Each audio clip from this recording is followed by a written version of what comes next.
حجكن ناي واحد قالسي عزين دليل جزيه بصيح حق نغركم مالتي حزو انت خويا ناي حسد بوليتيكا نازحه حواسنا ودينا حجو انت خونا عين درينا هنا بقى واحد دحر حجي عين دريا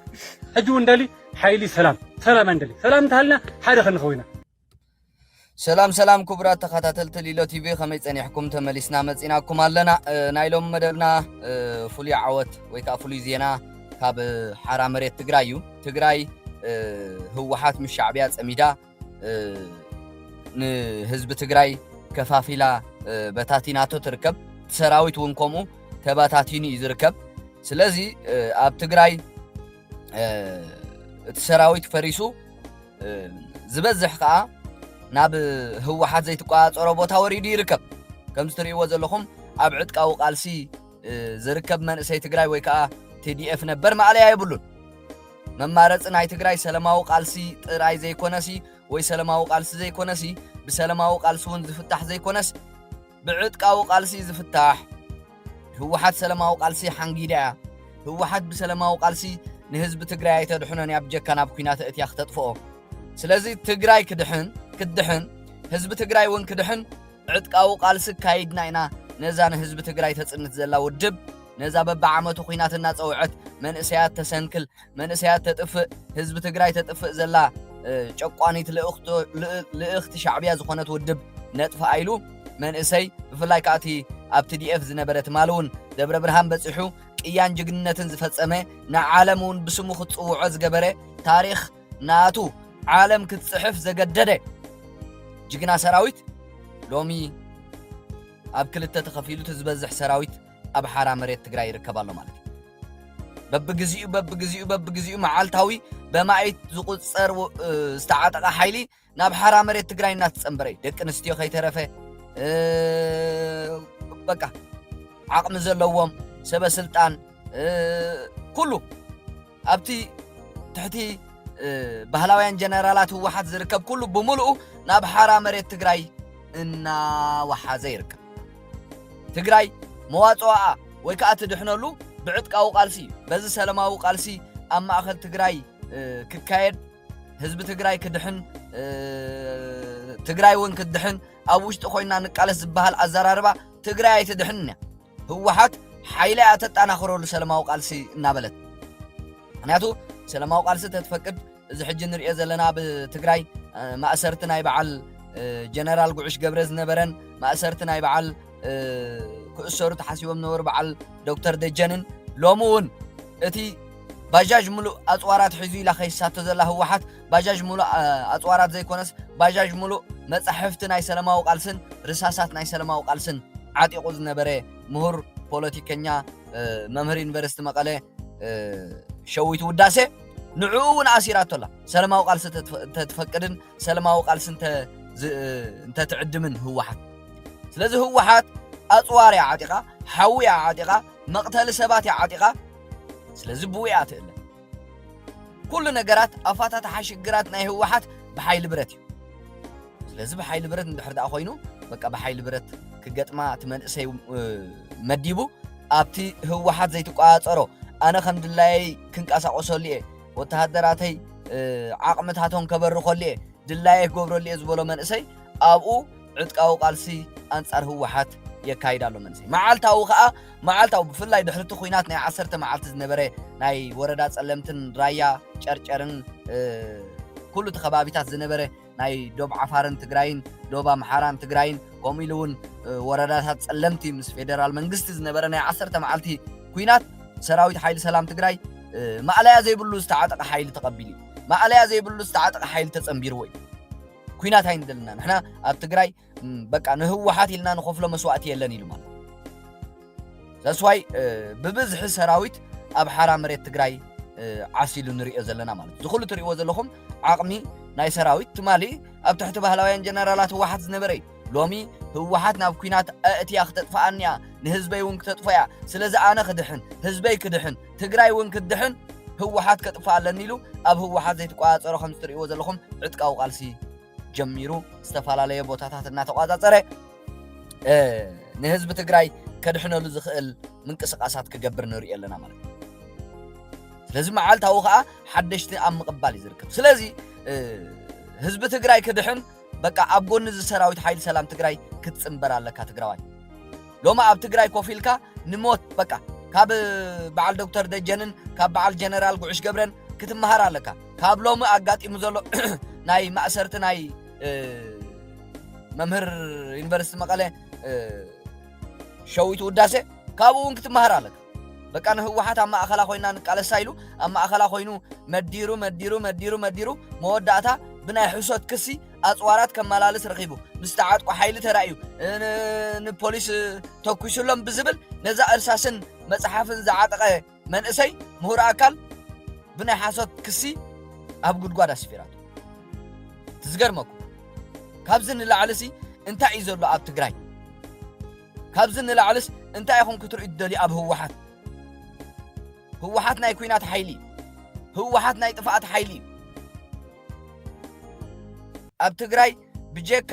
በብዓመቱ ኩናት እናገበርካ ንመንእሰያት ምጥፋእ ንህዝቢ ትግራይ ምጥፋእ ምስ ንህዝቢ ትግራይ ዘጥፍኡ ሓይልታት ተመሓዚኻ ንተጋሩ ምጥፋእ ካልእ ወላ ሓደ የብላን ህወሓት ስልጣና ከመይ ተቐፅል በቃ ንስልጣና ወላ ምስ ሰይጣን ወላ ምስ ኣራዊት ወላ ምስ በቃ ፀረ ህዝቢ ትግራይ ዝኾኑ ዕጡቋት እናተላፈነት ንተጋሩ በብዓመቱ መስዋዕቲ ተኽፍሎም ኣለ ንተጋሩ በብዓመቱ ኣካሎም ተጉድሎም ኣለ ንትግራይ በብዓመቱ በቃ ዑና ትገብራላ ትግራይ ሎሚ ኤርትራ እያ መሲላ ሻዕብያ ተቋፃፂርዋ ህወሓት ምምሕዳራዊ ሻዕብያ ተቐቢላ በቃ ክሳዱ ዘቕንዐ ምቕጥቃጥ ክሳዱ ዘቕንዐ ምእሳር ምጭዋይ ምዕፋን ዝተዛረበ ምቕንፃል ኣብ ጉድጓድ ኣብ ፀልማት ምስፋር እንታይ ዘየለን እንታይ ዘይግበር ኣብ ትግራይ ኣብዛነ ሎሚ ህወሓት ተቋፃፂራታ ዘላ ትግራይ ኣብዛ ሎሚ ህወሓትን ሻዕብያን ድላዮም ዝገብርዋ ዘለዉ ትግራይ ሎሚ ዶርስ ጎደም መሲልካ ኪዳነ ኣመነ መሲልካ ጥራይኻ ትነብር ህዝቢ ትግራይ ይጠፍእ ኣሎ ሻዕብያ ይወረና ኣሎ ሻዕብያ ይኣስረና ኣሎ ትግራይ ብሻዕብያ ተወይራ ትግራይ ሰላም የድልያ ኣሎ ሰላም ሃቡና እንተልካ በቃ ናብዛ ጉድጓድካ ከም ሸዊት ውዳሴ ናብዛ ጉድጓድካ ከም ጀነራል ጉዕሽ ገብረ ናይ ማእሰርቲ ትእዛዝ ወፃልካ ከም በዓል ዶክተር ደጀን ስለዚ ምሁራት ኣካላት ኩሎም ተጋሩ ኣዲስ ኣበባ ሰፊሮም መንእሰያት ተጋሩ ብምልኦም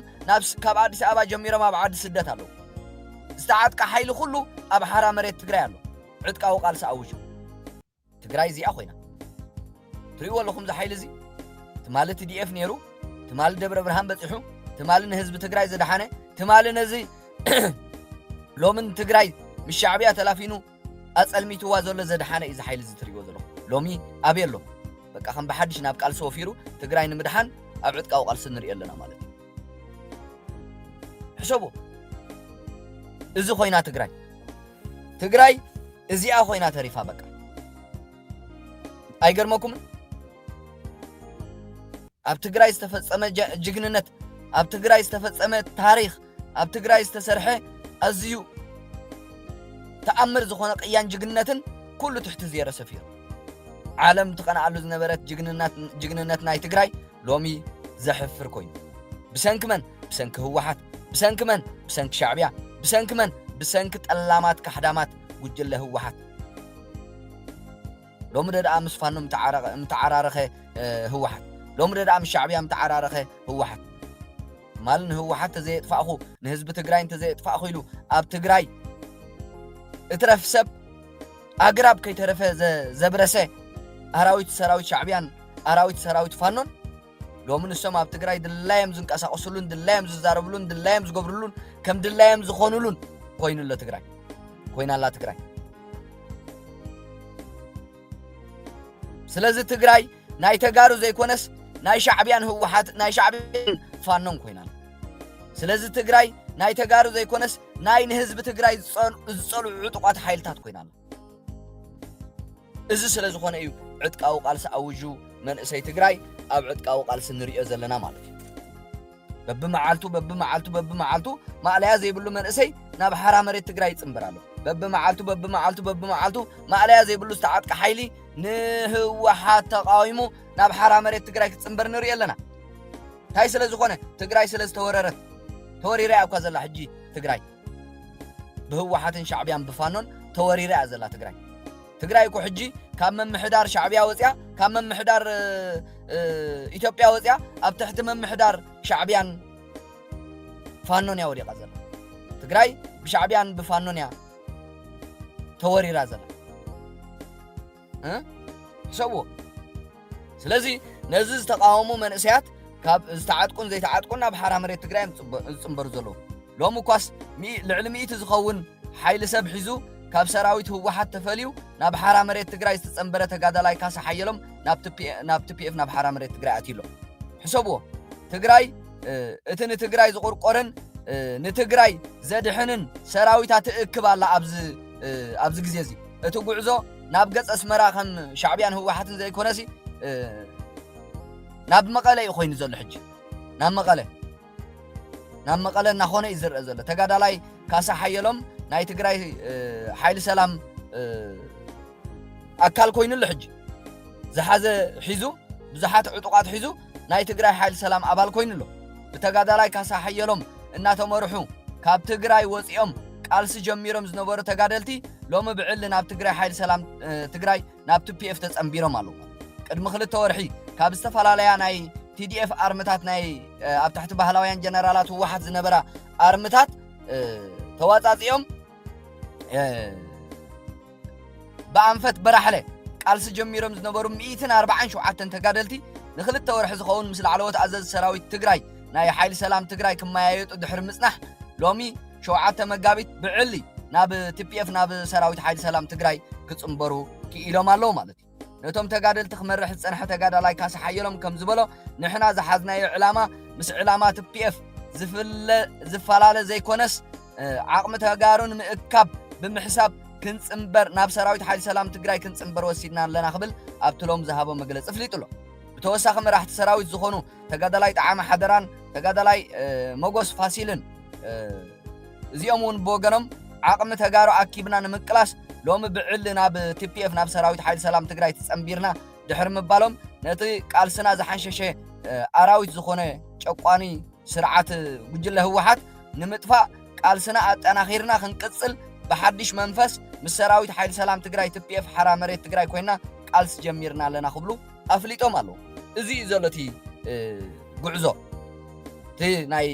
ኣብ ታሕቲ ባህላውያን ጀነራላት ወሓት ዝነበሩ ናብ ሓራ መሬት ትግራይ በብዝሕ ጽምበሮ ዘሎ እዚ ስምዑዎም ካብቶም ኣብ ሓራ መሬት ናብ ሓራ መሬት ትግራይ ዝተጸምበሩ ልዕሊ 100 ዝኾኑ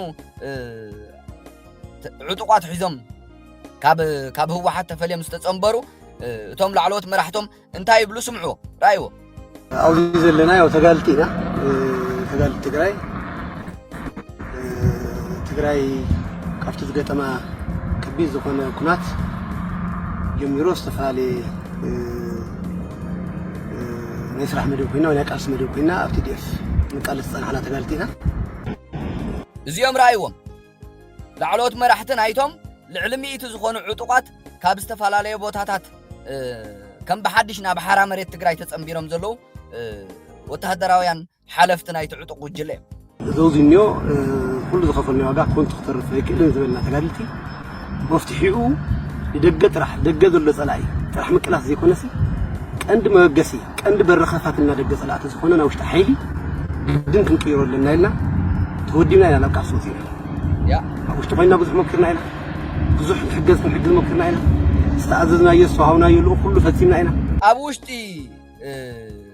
هوحات كوينمسي وتهدراتنا هوحات كوينم نوتهدرات ናይ ህዝብ ትግራይ ናይሎም በቃ ኩሉ ዓይነት ለኡኽተታት ከፈጽሙ ጸኒሖም ህዝብ ትግራይ ንኽድሕ ተኾነ ግን ለውጥ ዝበሃል የለም ብጀካ ምድላዋት ናይ ኩናት